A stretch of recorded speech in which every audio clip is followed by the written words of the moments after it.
Sahabat INN Indonesia, ketika wakil Tuhan berubah menjadi wakil setan, maka tentu keadilan sudah tidak dapat ditegakkan. Kita kembali dipertontonkan dan diperdengarkan oleh beberapa oknum hakim yang terlibat dalam kasus suap. Mulai dari mobil mewah, motor mewah, sepeda mewah hingga kepada uang miliaran rupiah.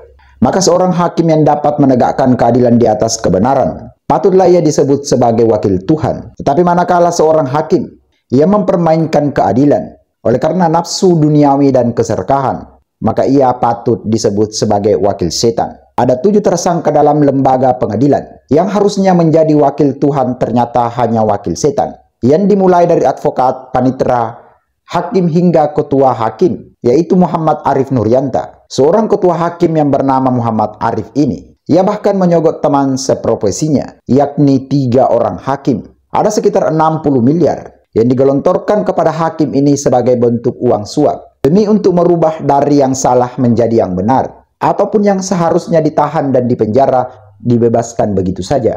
Maka tak heran dan tak salah ketika banyak masyarakat yang menganggap bahwa hukum di Indonesia ini bisa dibeli dengan uang. Kalau wakil Tuhan saja bisa disuap dan bisa korupsi, apalagi kalau hanya wakil pemerintah dan DPR. Untuk itulah kita sebagai masyarakat bingung ingin mengadukan masalah kita kemana, baik lembaga kepolisian. Ada juga oknum polisi yang tidak menegakkan keadilan, lembaga KPK sendiri, dan bahkan mantan ketua KPK, yaitu Firly Bahuri yang sudah ditersangkakan namun hingga saat ini juga belum ditahan. Lalu di manakah kita akan mendudukkan kebenaran di atas keadilan? Padahal kalau kita berpikir semua elemen sudah bergaji besar, baik itu legislatif, yudikatif, maupun eksekutif, semua sudah bergaji besar, termasuk yang ada di lembaga pengadilan. Untuk gaji seorang hakim yang berada di kelas 1A, itu berkisar sekitar 25 hingga 29 juta rupiah per bulan. Lalu dengan entengnya mereka mempermainkan keadilan, yang dia memutuskan perkara bukan atas kebenaran, tetapi atas nafsu serakahnya yang dilatar belakangi karena uang. Lalu uang ini dibelikan semua kepada barang mewah, di mana keluarga dari para hakim ini diduga ikut menikmati fasilitas dari uang suap ini.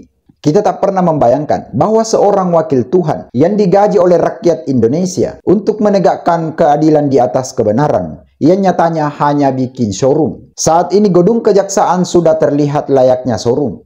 Semua mobil dari hasil suap yang sudah berderet di dalam gedung Kejaksaan Agung ini, yang kita sendiri juga pusing untuk menilai berapa harganya. Bayangkan, 1 unit Lamborghini saja yang berwarna merah maron itu dihargai hingga 18 miliar rupiah. Belum mobil yang bermerek Nissan itu dihargai hingga 8 miliar rupiah.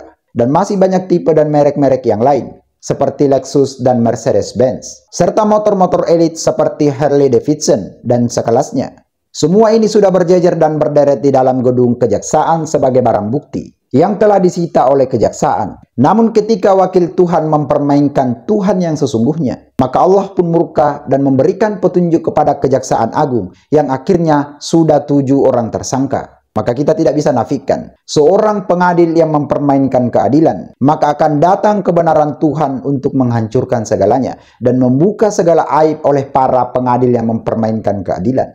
Semoga 7 orang tersangka ini diberikan hukuman yang layak untuk mereka sesuai dengan undang-undang yang berlaku. Jangan sampai terjadi lagi seperti kasus Harvey Mois, yang awalnya hanya divonis 6,5 tahun penjara. Nanti setelah ada instruksi dari Presiden Prabowo, yang kemudian dibanding oleh Kejaksaan Agung, lalu jatuhlah hukuman 20 tahun penjara. Kami rakyat Indonesia sangat berharap bahwa hukuman di Indonesia ini tidak tajam ke bawah dan tumpul ke atas. Dan semoga ini adalah kejadian yang terakhir di negara kita tercinta ini, yaitu Indonesia.